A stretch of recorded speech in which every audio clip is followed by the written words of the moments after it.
So I did a little playing around, and I came up with the things that I noticed that are on the handout. And so I recommend that if you want to think about grays, that you play with these grays. In fact, I mean, you should be doing that anyway. In fact, you always are doing it, probably, in some way or another. And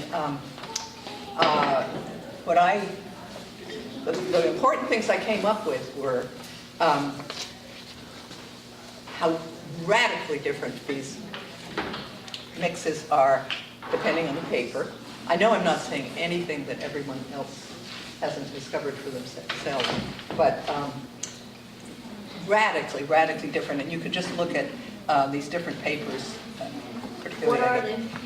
This is a Fabriano cold press, and this is probably Canson, and it's got a very, it's a kind of a cold press, but it's got a very slick surface, and all sorts of things happen, which are very nice also. And so, you know, it was a big reminder to me of how when you're struggling with something or wishing to, something was happening on your particular paper, remember, what is your particular paper? Is it a hot press? Is it a very slick surface? Is it a paper that has a ton of gum arabic in it or whatever? So just think about it, because you will get a different thing. And that's why if you're interested in playing with some mixes, try a couple of different pieces of paper. Don't just think you can do something on a piece of junk and it will pertain into the painting that you might be doing at another time. So I came up, and also paper, then of course, again, I know I'm speaking to the choir. There's a huge difference again between whether you mix it on your palette or whether you let it mix together and with water in wet on wet, whichever way you do it, on the paper. Those are two things. The amount of water, another one.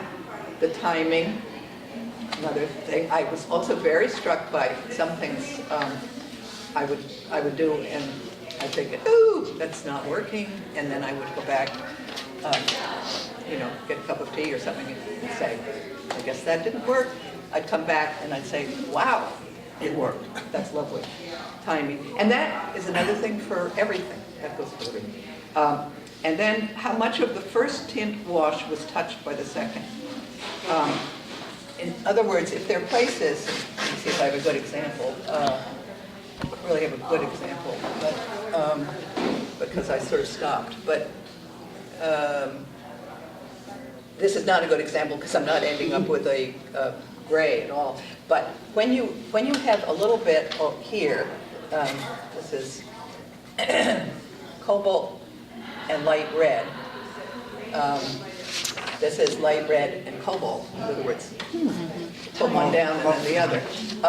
But anyway, if there's a little bit of one of the pure tints, hues, that is left, that contrast is going to set up something else that might tell you something about a color you would be interested in. And the other thing is, the biggest variable is you and your brush, and that moment you could get a mix that you're going to be happy with. But thank goodness, it's always going to be a little different, and that's, to me, that's what keeps me doing watercolor. If I couldn't just have that, you know, look what that did. I don't mean I want to say, ew, look what that did, but that wonderful, that difference that comes out. It's like alchemy. Yeah, it's like alchemy, and it's what it just reminds me that you know, watercolor is about, it's got these factors: water, color, and paper. And the balance at 10:15 in the morning is going to be different than what you did at 2:15. And I don't mean you won't ever be able to match a color or whatever, but you're a different person at that different moment. So that's my profound gray observations.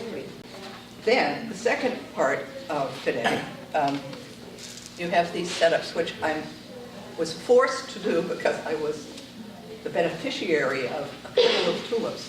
The pyramidal shape, like that, even if you're not sitting dead onto it, this is more or less eye level or even a little above, and that was something that we were working for. And some people, not everybody, but there were a couple of people who looked for that last week. But I call the edge, the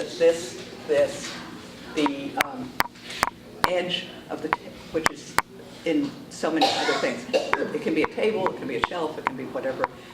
But think of that edge as something that is confronting you. You're having a relationship with that edge and the relationship of these things to it. I did a little bit of a contour drawing with the tulips going like this, thinking of the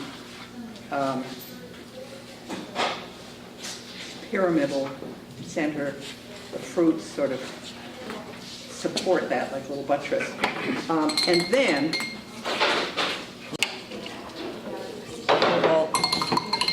and the burnt sienna, which is as you can see, I just mixed that on the palette rather than off the palette.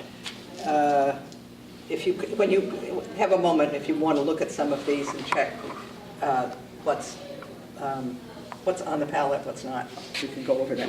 Then, this is another one of those loose warm-ups where you take salient marks and at this point, you're not, forget about that. Don't even look at the thing. Just think, oh, I know they're tulips, they go like this, it's sort of a shape like this, and there's some fruit.